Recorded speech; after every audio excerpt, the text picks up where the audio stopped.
President Harry S. Truman signed the National School Lunch Act in 1946 to ensure that schools provide meals for students. In March, Minnesota became the fourth state to make those meals, both breakfast and lunch, free for all students. Senator Heather Gustafson is the author of a bill that expanded the Farm to School food program, providing students with Minnesota-grown, minimally processed foods. She joins me now in the studio. Thank you for being here. Thank you for having me. So how does this expansion to the Farm to School food program impact the program that already existed? How is the expansion happening?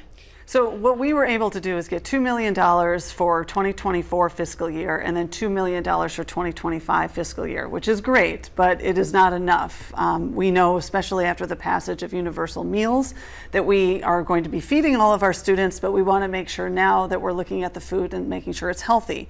A couple of reasons why Farm to School is important is it connects our agriculture to our education, our farmers to our students, and we want to make sure that that healthy diet exists for them at breakfast and lunch.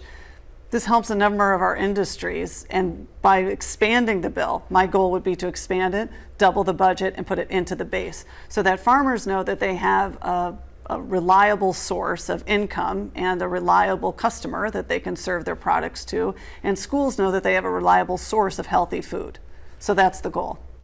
Currently, the Minnesota Department of Education manages food distribution to schools with the food coming from the U.S. Department of Agriculture. It's a national effort.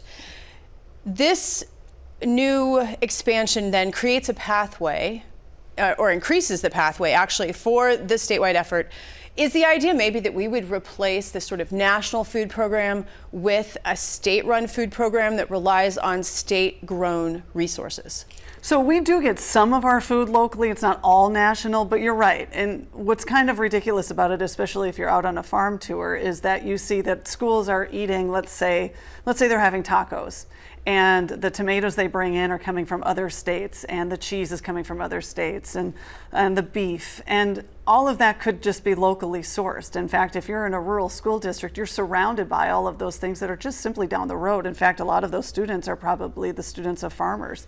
And so what we're saying is, let's provide that. Let's take out the middleman. One, it's going to be better for the environment. Less transportation costs is also going to bring down the costs of doing business. Remember that every farmer is also a small business owner. So that's going to bring down costs for cold storage, for transportation. Plus now they've got a dependable source that they can serve to. So yes, the idea is to sort of make sure that our local schools are eating locally, and it's going to be healthier, it's going to be fresher. We see some counties are already doing that. Rice County, Aiken County are passing resolutions to say that they would like to see over 51% of the local food coming into the schools actually be local. And so that you're not having to purchase, cheese from the other end of Wisconsin or tomatoes from, California. We have that stuff here, and we can just serve our students here. So in essence, this law now doesn't just help students, but it helps the farmers, it helps the growers find markets, and then possibly build production facilities to take a product from its raw material to a finished product, all here in Minnesota? Yeah, so a couple of things about that. When we are talking about what this does for farmers, there is, and I'll probably reference this later, but Hutchinson School is really a prime example of a place that is doing this and doing this really, really well. And they have taken almost a significant portion of everything I mentioned. Let's go back to tacos because there's so many different ingredients in there that can be grown locally. So they'll have homemade meatballs that come from local beef suppliers in Hutchinson area. They'll have the cheese is grown naturally, the vegetables are there. The cheese is coming naturally and the vegetables are grown naturally there. And a lot of it comes from a place called Loon Organics. This is an organic farm that has been doing this for a while. I use them as an example because to answer your question, they were spending so much time and money coming to the St. Paul and Minneapolis farmers markets, but then now that's cutting in 16, 17, 18 hours of their weekend. If you want to have a family, you've got small kids, plus just the cost of the transportation and storage and all of that adds up. They just realized that it was a lot more cost efficient to sell directly to their school district. And that's sort of the idea. That's a prime example of what we could do across our state that would serve both rural areas, urban areas, suburbs, everywhere, to have locally grown Minnesota food for our students.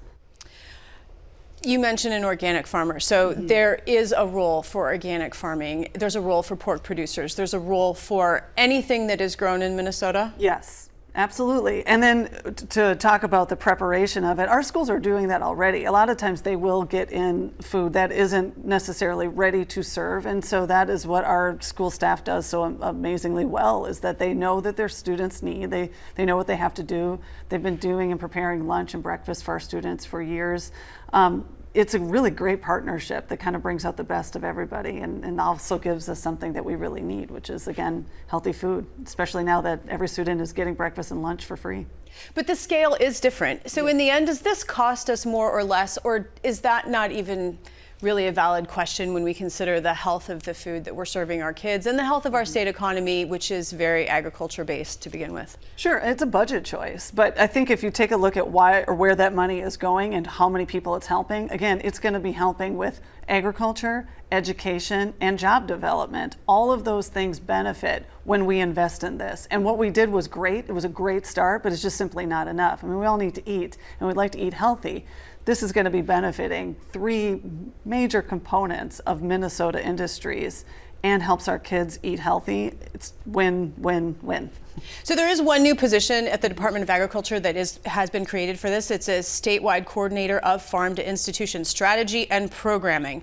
So what does this person do? Well, as you can imagine, the logistics of all of this is going to be a pretty heavy lift. So you're looking at people who have to coordinate between schools and farmers. They have to oversee just the production. They have to engage in outreach. I mean, we want to make sure that we're reaching out to new emerging farmers, organic farmers, beef producers, pork producers.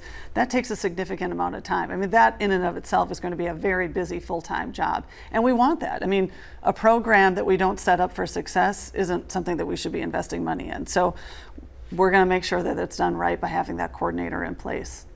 Senator Heather Gustafson, I want to thank you so much for talking about this. Absolutely.